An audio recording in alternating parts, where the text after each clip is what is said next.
인사 나눌까요? 한번 인사 나누실 때요. 사랑합니다. 축복합니다. 이제 다 왔습니다. 인사하겠습니다.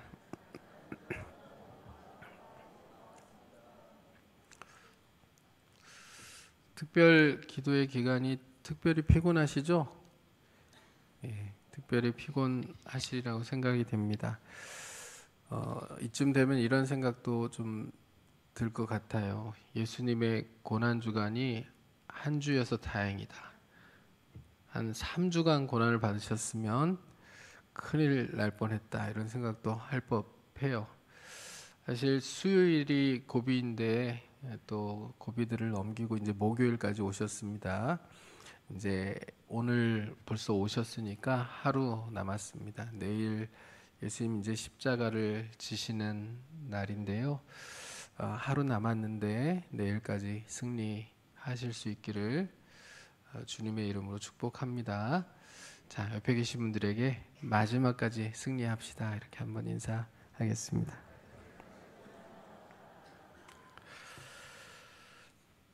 자, 오늘 말씀의 제목은 시험에 들지 않게 깨어 있어 기도하라입니다. 우리가 읽은 말씀 바로 앞부분은 예수님께서 제자들과 함께 유월절 식사를 나누시는 그런 내용들입니다. 이 식사를 우리가 최후의 만찬이라고 부르죠. 원래 유월절 식사를 세데르라고 부르는데 이 식사는 좀 길게 진행이 됩니다. 우리가 이제 뭐 성경을 좀 종합해서 얘기하면 저녁 때쯤 이제 식사 자리가 만들어지고요. 또 예수님이 식사 시간에 제자들이 여전히 누가 크냐의 문제를 가지고 계속 갈등 중에 있으니 그들의 갈등을 봉합하실 겸 또 그들에게 교훈을 주시기 위해서 이 자리에서 예수님께서 무엇을 행하십니까? 세족식을 행하시잖아요. 발을 씻겨주시는 장면이 이때 있었던 일이에요. 그러니까 발을 씻겨주시면서 제자들이 누가 크냐를 위해서 살아갈 것이 아니라 서로를 섬기고 사랑하고 또 한 공동체를 이루면서 주님의 나라를 위해서 살아가야 되는 것임을 분명히 가르쳐 주시죠. 그러니까 서로 사랑할 것을, 그 사랑으로 세상을 정복할 것을, 그 사랑으로 세상에 하나님의 나라를 세울 것을 예수님께서 몸소 행해 보여주시면서 행동으로 교훈을 주시는 그런 장면이 이 최후의 만찬 가운데 또 이루어진 한 장면이기도 합니다. 제가 말씀을 계속 전하면서 고난주간 기도의 목적 자체가 한 주간 우리가 새벽을 깨우고 또 저녁에 기도하는 것이면 안 된다라고 말씀을 드렸고요. 고난주간의 목표는 예수님께서 우리에게 원하시는 것, 진짜로 원하시는 것, 진짜 사랑하고 화해하고 용서하고 하나가 되는 것을 위하여 우리 삶의 변화가 나타나기를 소망하고 성령으로 충만하게 되고 또 삶에서 실천하고, 이것이 진짜 고난주간의 목표임을 우리가 기억하며 한 주를 지나가야 된다라고 말씀을 드렸는데, 여러분 그렇게 기도하고 계시죠? 그렇게 또 노력하고 계시죠? 그렇게 이 고난주간의 유익이 온전히 우리에게 넘쳐나는 귀한 한 주간 마무리가 될 수 있기를 주님의 이름으로 축복합니다. 자, 이렇게 예수님께서 세데리라고 불리는 유월절 식사를 마치시고 제자들과 함께 감람산에 있는 겟세마네 동산으로 가셨습니다. 시간적으로 볼 때는 겟세마네 동산으로 예수님께 이동하신 시간이 최소 10시쯤은 되었던 것 같아요.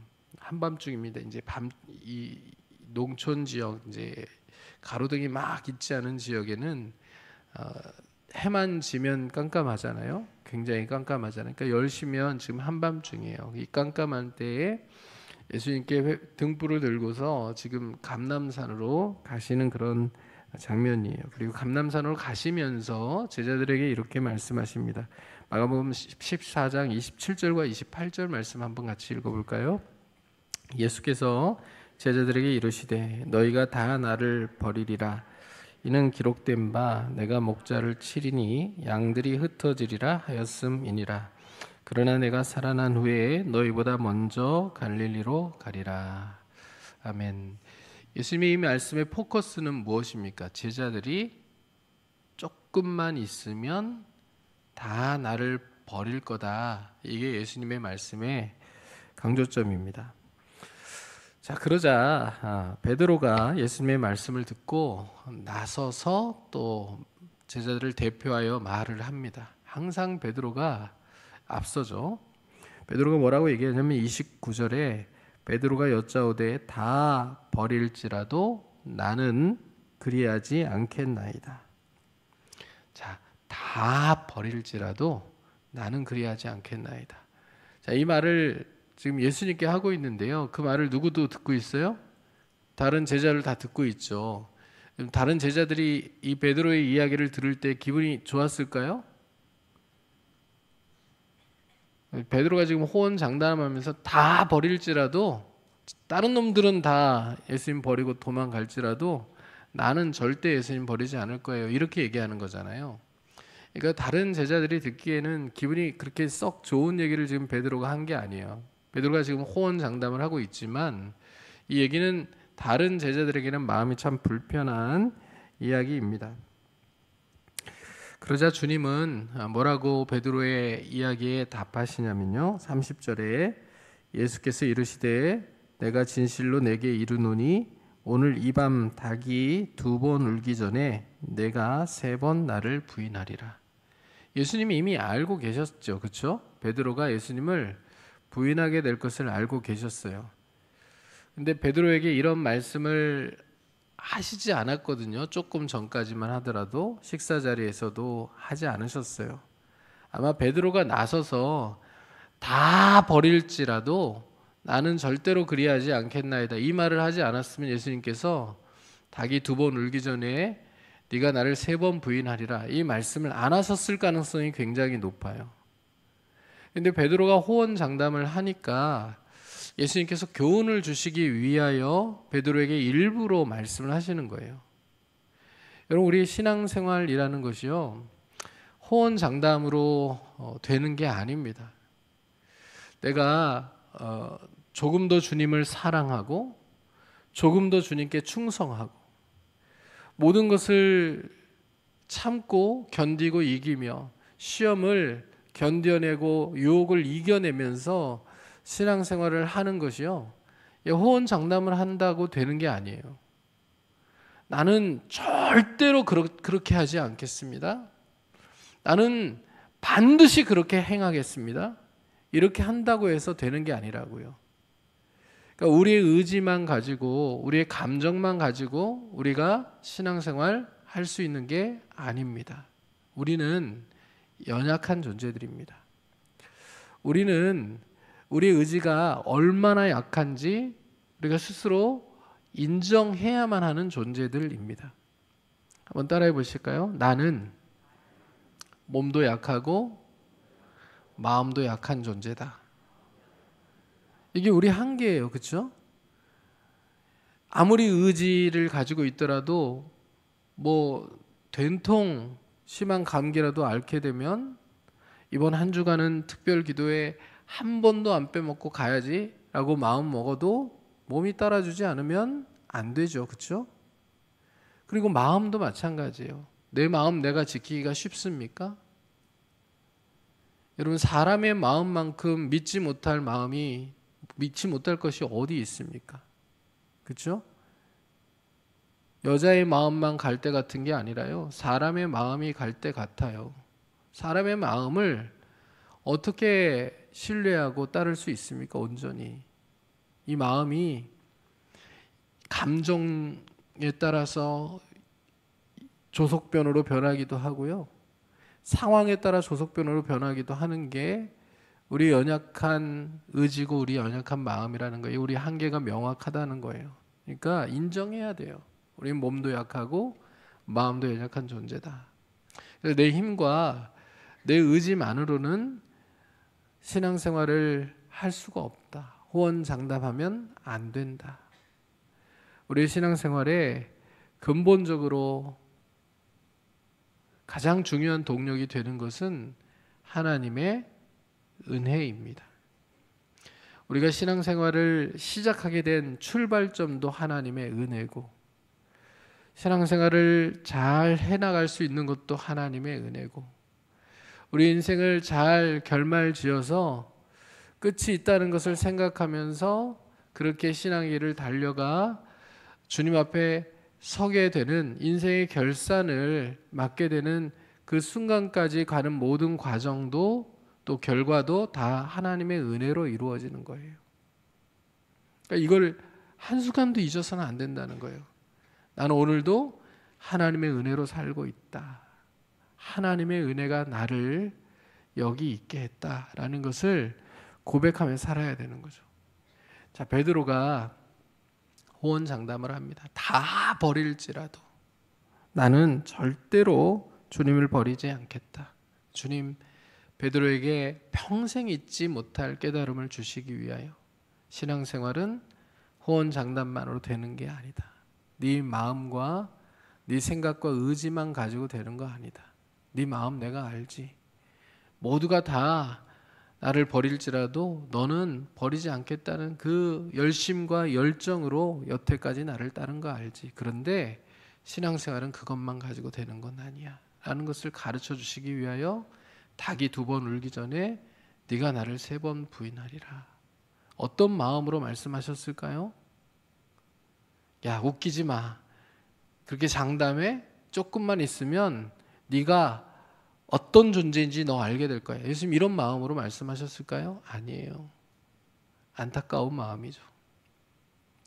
베드로가 조금 있다가 어떤 상태에 이르게 될는지, 어떤 감정이 있는지, 그리고 그렇게 해놓고는 얼마나 후회할지 예수님 아시기 때문에 안타까운 마음으로 말씀을 하시는 거겠죠. 근데 이쯤 예수님 말씀하시면 거기서 딱 멈췄으면 좋은데요. 베드로가 앉아요. 예수님께 또 자신만만하게 말하고 나서 제자들도 또 베드로를 따라서 다 그렇게 말을 합니다. 31절 말씀이에요. 다시 한번 31절 말씀 읽습니다. 베드로가 힘있게 말하되 내가 주와 함께 죽을지언정 주를 부인하지 않겠나이다 하고 모든 제자도 이와 같이 말하니라. 자, 뭐라고 얘기해요? 힘있게 말하되 뭐라고 얘기합니까? 내가 주와 함께 죽을지언정 주님을 절대로 버리지 않겠나이다. 그랬더니 제자들도 나도 다 그렇게 따라서 얘기한 거예요. 그런데 우리는 이미 결과를 알고 있죠. 예수님이 붙잡히실 때 어떻게 되었습니까? 주님과 함께 다 죽으러 갔습니까?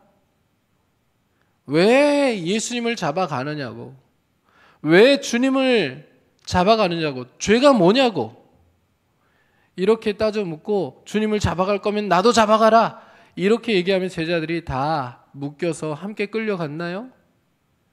아니에요. 제자들 싹 다 도망가고 없었어요. 베드로와 요한만이 멀찍이서 예수님을 바라보면서 예수님을 쫓아갔을 뿐이죠. 그렇죠? 주와 함께 죽은 제자들은 하나도 없습니다. 예수님은 이렇게 제자들과 함께 대화를 나누시면서 겟세마네 동산으로 가셨는데 기도하기 위하여 가셨어요.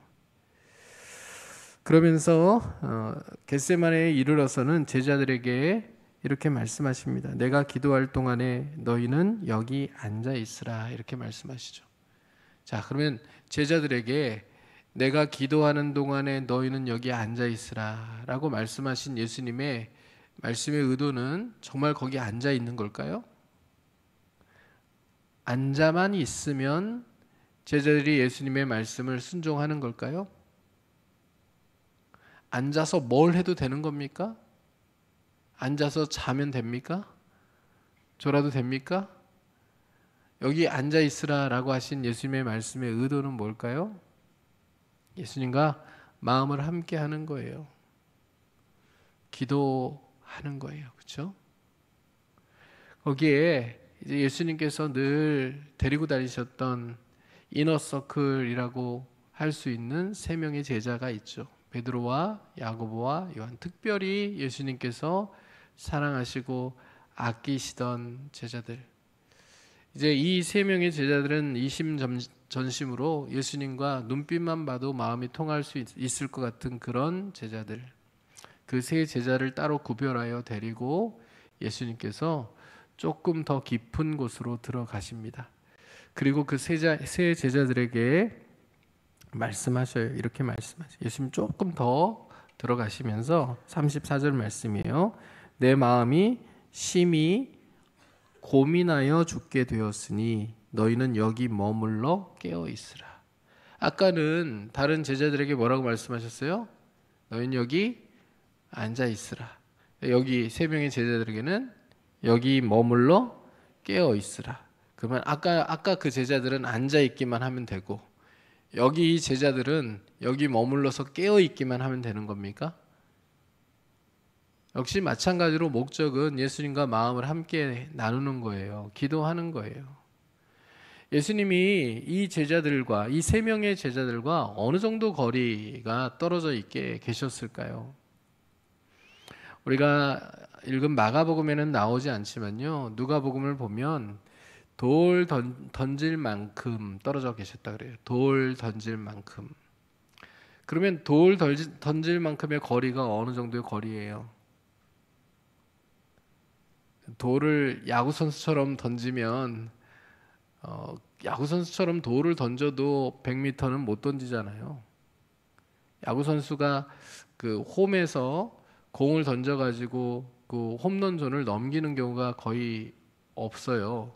그 야구 선수도 공을 던져도 100m 이상 던지지 못한다는 얘기잖아요.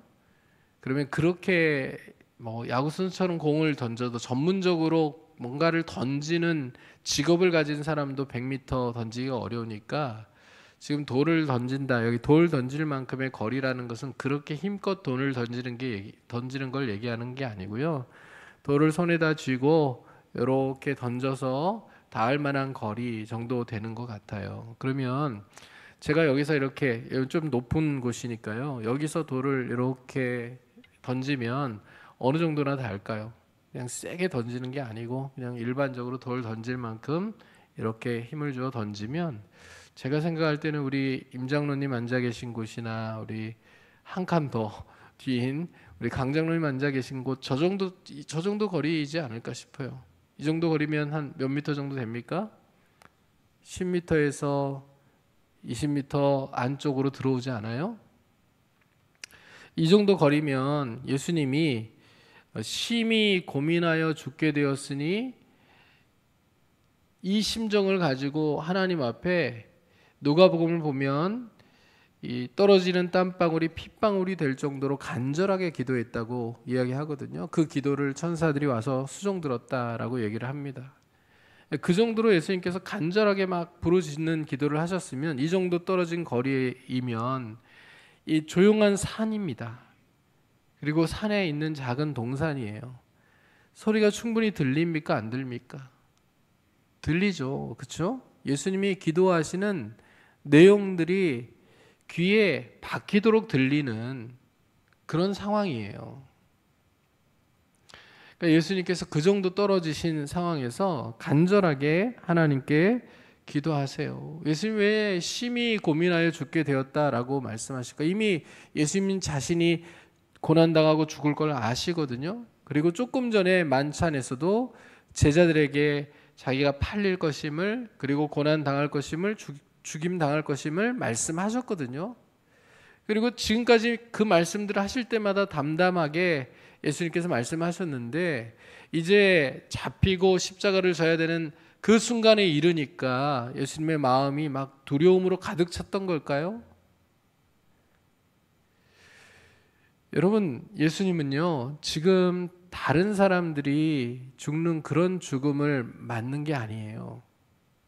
예수님이 맞으시는 죽음은요, 예수님이 이 기도 가운데 담아 두신 내용처럼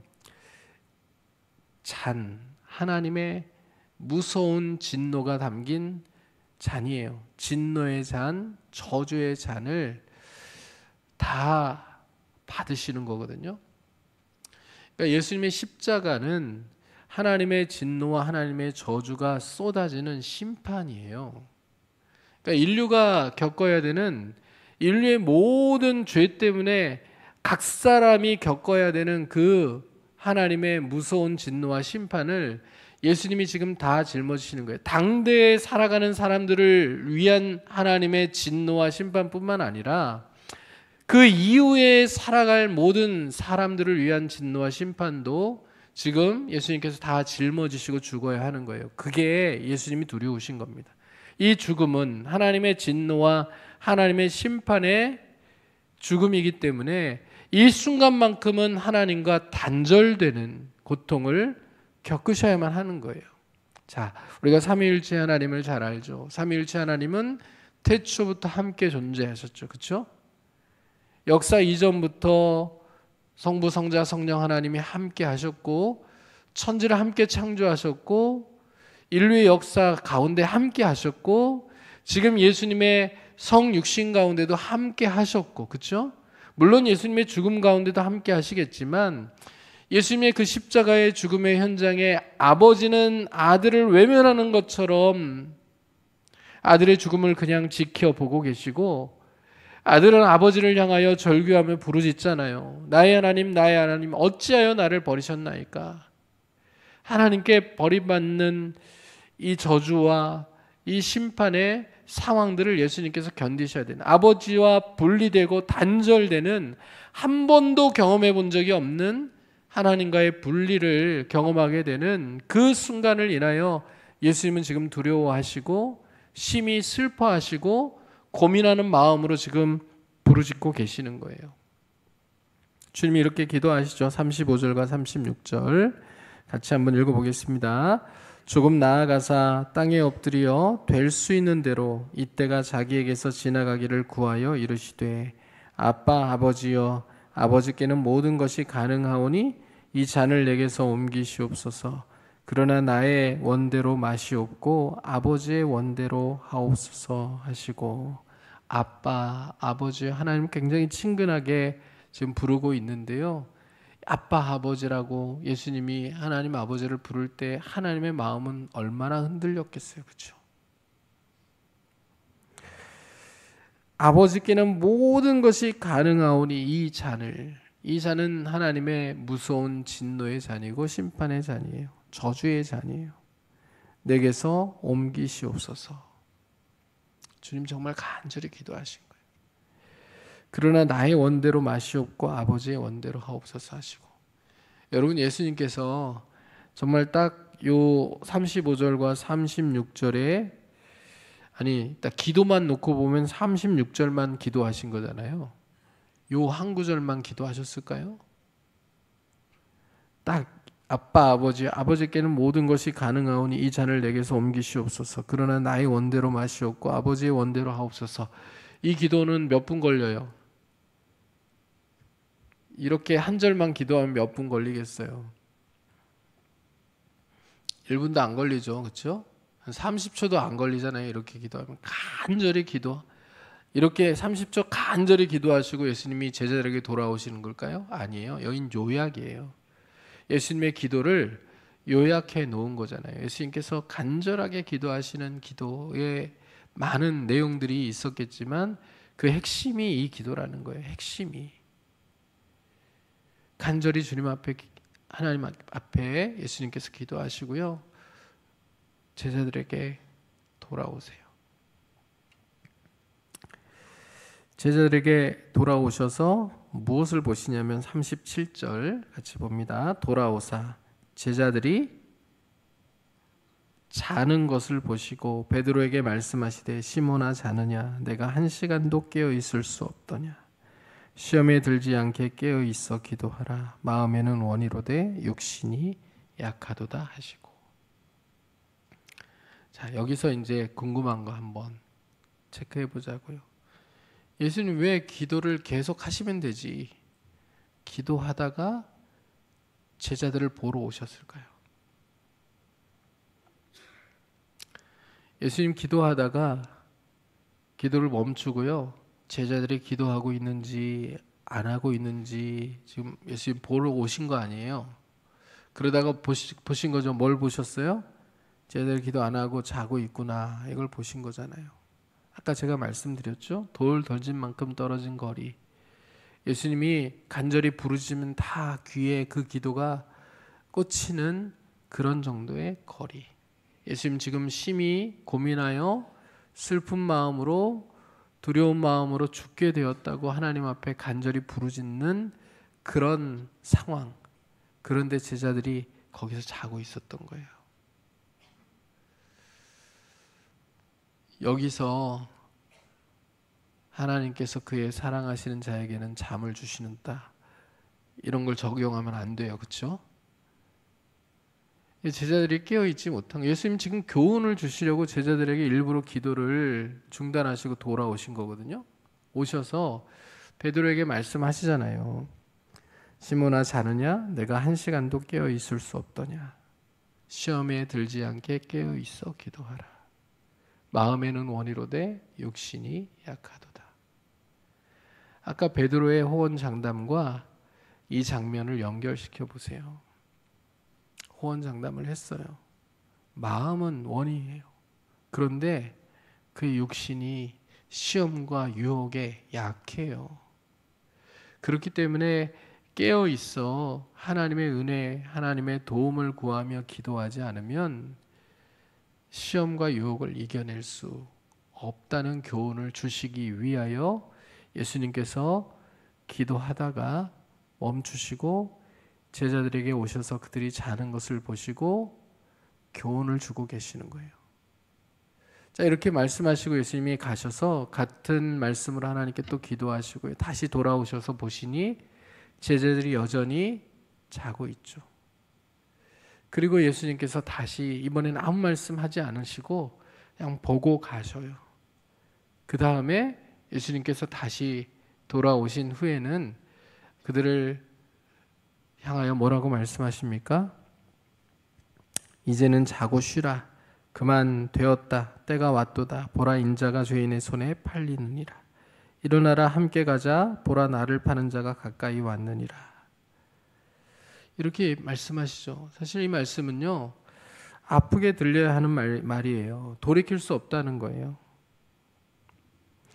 예수님은 이 겟세마네의 기도를 통하여 하나님의 무서운 진노의 잔, 하나님의 무서운 심판의 그 잔을 감당하기 위해서 자신에게 찾아올 지금 시험과 유혹, 그리고 그 고난을 이겨내기 위한 스스로를 준비시키는 기도를 지금 하나님 앞에 간절히 드리셨던 거예요. 시험과 유혹이 찾아올 거예요. 고난이 올 거예요. 아버지의 뜻이 무엇인지 명확히 알아요. 그런데 내가 지금 마음이 아버지의 뜻이 무엇인지 알지만 그러나 그것을 감당하기에 지금 두려운 마음들이 있어요. 그러니까 내가 아버지의 뜻에 내 뜻을 복종시키기 위하여서 자신을 준비시키는 기도를 지금 하나님 앞에 드리고 계신 거예요. 하나님, 하나님의 뜻대로 내가 할 수 있도록 도와주세요. 내 뜻은 이거예요. 그러나 아버지의 뜻이 무엇인지 제가 알아요. 내 뜻은 이것이지만 그래서 가능하다면 아버지께서 내 뜻을 들어주시고 이루어주시면 좋겠지만 그러나 내 뜻대로가 아니라 아버지의 뜻대로 원대로 되기를 원합니다. 그리고 내가 아버지의 뜻이고 원이라면 내 뜻을 내려놓고 아버지의 뜻에 온전히 복종하고 순종할 수 있도록 도와주세요. 자신을 십자가 앞에서 온전히 준비시키는 기도를 지금 예수님께서 세 차례에 걸쳐서 간절하게 하나님 앞에 올려드리신 거예요. 예수님은 하나님이시지만 호언장담하지 않으세요. 십자가 따위 아무것도 아니야. 그냥 하면 되지 뭐. 이렇게 생각하며 가볍게 여기지 않으신다고요.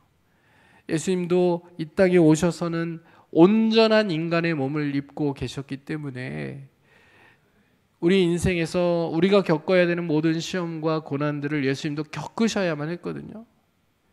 그것을 앞에 두고 예수님도 시험과 유혹에 자신을 준비시키시기 위하여서 간절히 기도하시며 제자들에게 시험과 유혹을 이길 수 있는 그 유일한 방법은 그 시험과 유혹 앞에서 자신을 이겨내기 위하여서 그 모든 상황들을 극복하기 위해서 하나님의 도우심을 구하는 기도, 스스로를 준비시키는 기도 외에는 답이 없다는 것을 가르쳐 주시기 위하여 겟세마네의 기도를 마지막으로 예수님께서 붙잡히신 거예요.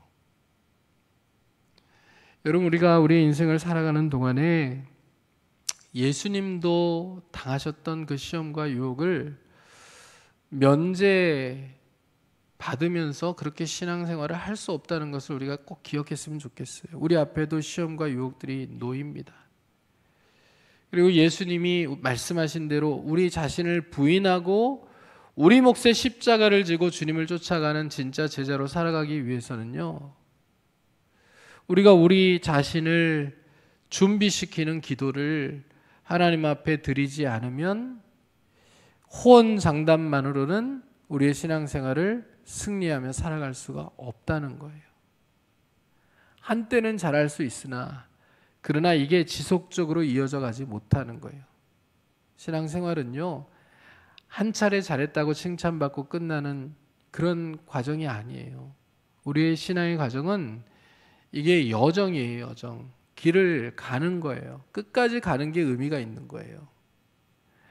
한 차례 잘하고 거기서 멈춰 서 있거나 아니면 뒤로 돌아서 오히려 퇴보하는 그런 상황들이 되면 우리에게 아무런 유익이 없어요. 계속 가야 돼요. 끝까지 가야 돼요.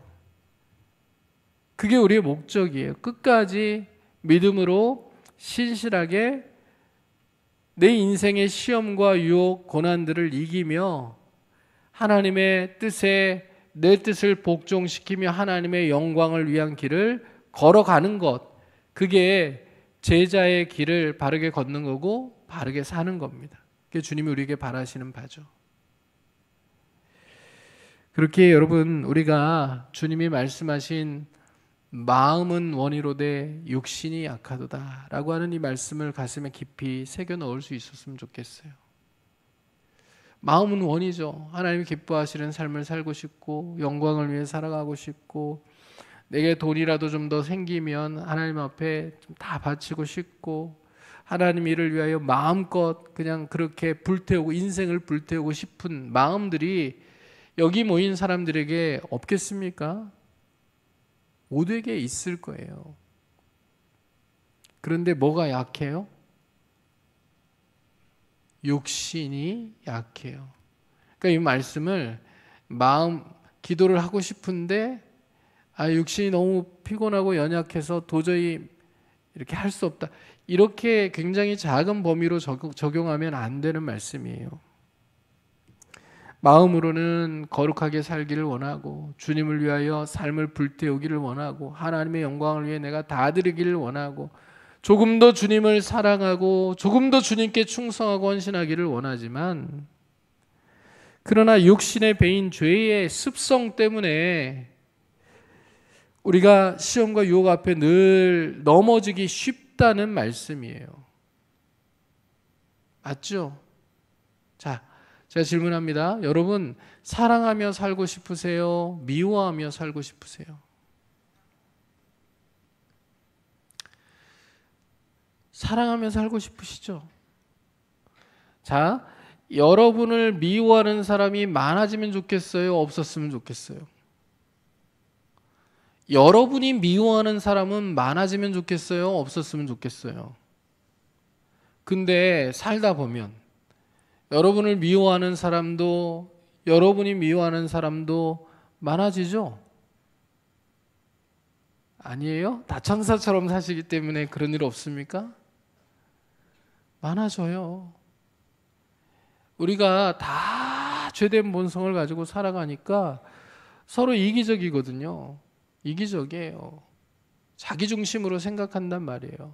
그러니 자기중심으로 생각하는 경향 때문에 사람들하고 관계가 틀어지는 경우들이 생긴다고요. 계속 의도치 않게 오해하고 자기 마음대로 생각하고 자기식으로 소설을 쓰면서 없는 말들도 만들어내면서 그렇게 나에 대해서 미운 마음들을 가진 사람들도 있고, 나도 똑같이 또 누군가를 바라보면서 그게 사실인지 아닌지 확인도 하지 않으면서 그냥 미운 마음들이 막 생겨나고, 그 눈빛 하나, 말 한마디, 행동 하나, 그거 그냥 넘겨주면 좋은데 그걸 넘기지 못하고 마음에 담아두면서 미운 마음들을 키워갈 때가 많잖아요.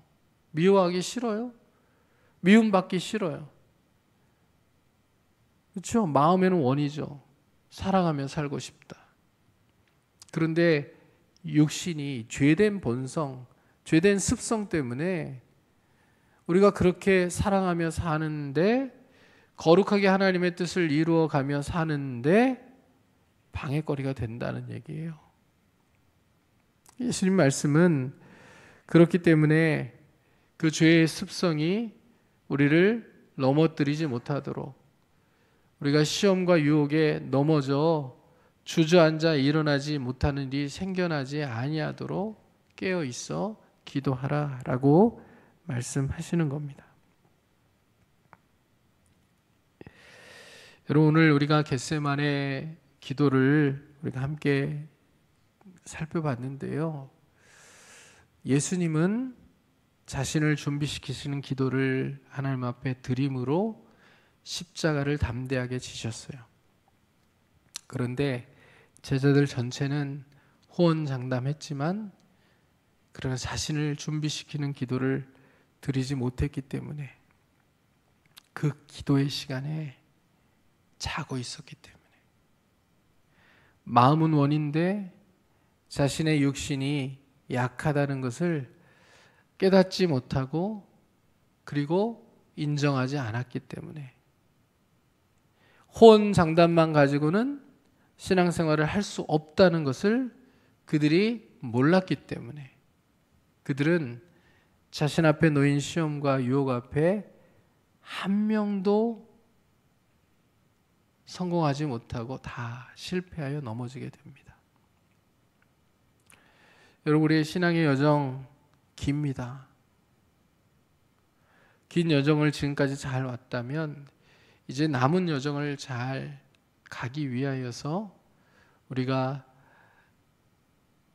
스스로를 하나님 앞에 준비시키는 기도, 시험에 들지 않게 깨어 있어 기도하는 그런 하나님의 사람으로 우리의 삶을 살아갈 수 있기를 원하고, 그때마다 하나님의 도우심과 또 성령의 충만함과 인도하심을 받으면서 하나님이 영광을 받으실 그 길을, 우리의 뜻을 내려놓고 하나님의 뜻에 온전히 순종하며 걸어갈 수 있는 하나님의 백성들 다 될 수 있기를 주님의 이름으로 축원합니다.